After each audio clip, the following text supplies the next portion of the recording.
sedative and hypnotic drugs.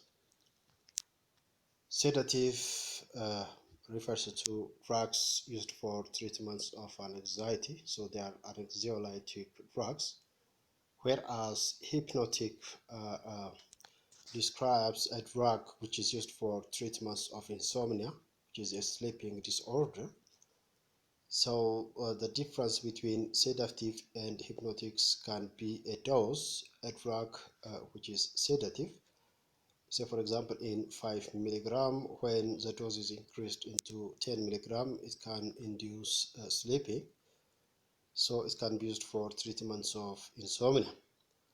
So these drugs also can be called sedative hypnotic drugs. So anxiolytic drugs are used to treat the symptoms of anxiety, whereas hypnotic drugs used to treat insomnia. The same drugs can act as both a sedative and a hypnotic, so that the same drugs are used for both purposes. These drugs also can be used for treatments of convulsion. Say for example, they can be used for treatments of epilepsy, or they can act as anticonvulsants. So the physical symptoms of severe anxiety, which is similar to those of fear, such as during fear there is tachycardia, sweating, trembling, and palpitation. It also involves symptoms of sympathetic activation. If you remember, during sympathetic activation, for example, adrenaline is a sympathetic neurotransmitter. When adrenaline is released, it binds to the beta-1 receptor and can increase the heart rate and force of contraction, say for example. So that's tachycardia, sweating, trembling, and all these sympathetic effects could happen. So that severe anxiety are similar to those of fear. So we have different class of anxiety, anti-anxiety and hypnotic drugs like benzodiazepine. 5-HT, as we have discussed, is 5-hydroxytryptamine receptor agonists. We have also barbiturates and beta-adrenal receptor antagonists. Beta-adrenal receptor antagonists have no sedative or hypnotic effect, but they reduce, or they are used to treat anxiety symptoms, as we discussed, because beta-adrenal receptor antagonists like propranolol block beta-1 receptor, and which blocks the sympathetic activity, as we have discussed. So benzodiazepine, we have diazepam, say for example, barbiturates, we have phenobarbital, say for example. They have an inhibitory effect. So they just act through the GABA receptor. Those drugs which act through GABA receptors have an inhibitory effect, as we have discussed previously in the introduction of the central nervous system drug. Serotonin receptor agonists like buspirone can be also used for the treatment of anxiety. So benzodiazepine, I will discuss just important points about these drugs, which are effective and safer than barbiturates, because barbiturates have a different adverse effect, and so benzodiazepine is safer than that of barbiturates, but both have tolerance and dependence as an adverse effect. Barbiturates non-selectively depress the central nervous system, and it causes ranging from sedation to reduction of anxiety, unconsciousness, death, respiratory, and cardiovascular failure. So due to these adverse effects, barbiturate is less commonly used for treatments as anti-anxiety drugs. But barbiturates, like phenobarbital, is a hepatic microsomal enzyme inducer, so that it is known by its drug interaction. Tolerance and dependence also is more than that of benzodiazepine drugs. So the other CNS disorder or CNS drugs are anti-epileptic drugs. So let's see seizure, because epilepsy by itself is seizure. Seizure is associated with the episodic high-frequency discharge of impulse by a group of neurons in the brain.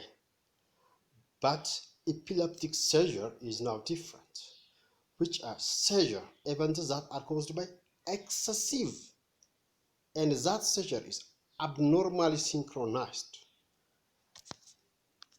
So epileptic seizure is a recurrent በተደጋጋሚ የሚመጣ seizure, okay, which is a recurrent unprovoked seizure. So that we have partial and generalized seizure. Partial seizure, the cause is associated with that of damage to the brain, but general seizure without known obvious cause.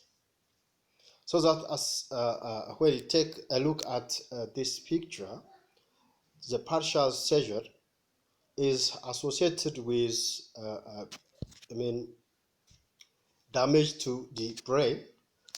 So here during hypoxia በሚወለድበት ሰዓት ሲታፈን ኦክሲጅን ሲያጣ epilepsy for partial epilepsy with partial seizure suffer ሊያደርግ ይችላል። Depressed skull fractures, as you see, unknown or cryptogenic cause. Infection also supposed to cause epilepsy. Brain tumor, infarctus, hemorrhage, all this can contribute for partial seizure. So you can appreciate the different types of seizure. The partial also can be further classified into different group, and the same is true for generalized. You can appreciate from your handle.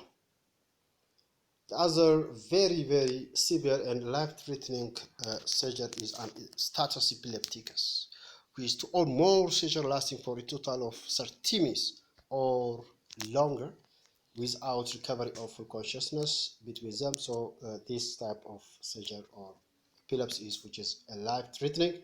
So it requires an emergency treatment. Diazepam intravenously should be administered just to tackle this problem. So the goal of therapy or anti-epileptic drug is different.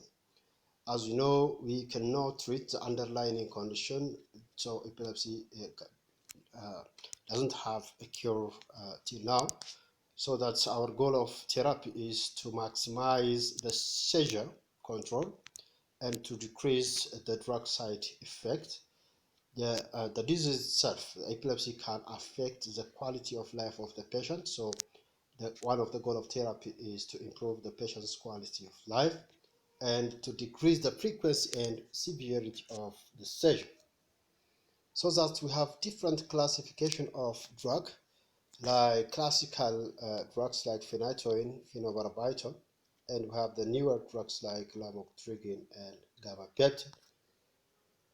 The mechanism of actions of the anti-epileptic drugs, that their mechanism is to decrease the firing rates or hyperexcitation of nerves, so that blockage of both sodium and potassium channel will inhibit the hyperexcitation of nerves or decrease the firing rate. The other drugs are those which enhance the GABAergic transmission.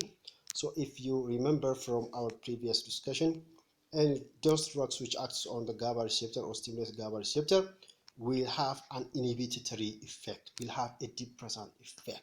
So they inhibit the firing now by enhancing the GABAergic transmission. So the other drugs mechanism actions is interfering with glutamate transmission. The glutamate is, which is an excitatory neurotransmitter now, so that inhibiting or just interfering with glutamate transmission have a depressing effect, inhibitory effect. So these drugs which have inhibitory or depressant effect, which induce is just insomnia, for example, can be used for treatments of epilepsy. Previously also we have discussed about the benzodiazepine, say for example. Just diazepam is one of the benzodiazepine, since it has a sedative it has also sedative hypnotic drugs. Those drugs which have sedative hypnotic effects also can be anticonvulsants, for example. So let's see some important points about each anticonvulsant drug. Phenytoin, for example, which is a commonly used anti-epileptic drug, but which is non-sedative now. Phenytoin is a non-sedative drug, but it is known by inducing the liver enzyme. So now you expect drug interaction from this drug. The other anti-epileptic drug is benzodiazepine, as we have discussed previously, just acts through GABA receptor, and it has an inhibitory effect now, which reduces the firing rate. So diazepam is one of the benzodiazepine drug, which is used intravenously for status epilepticus. Gabapentin.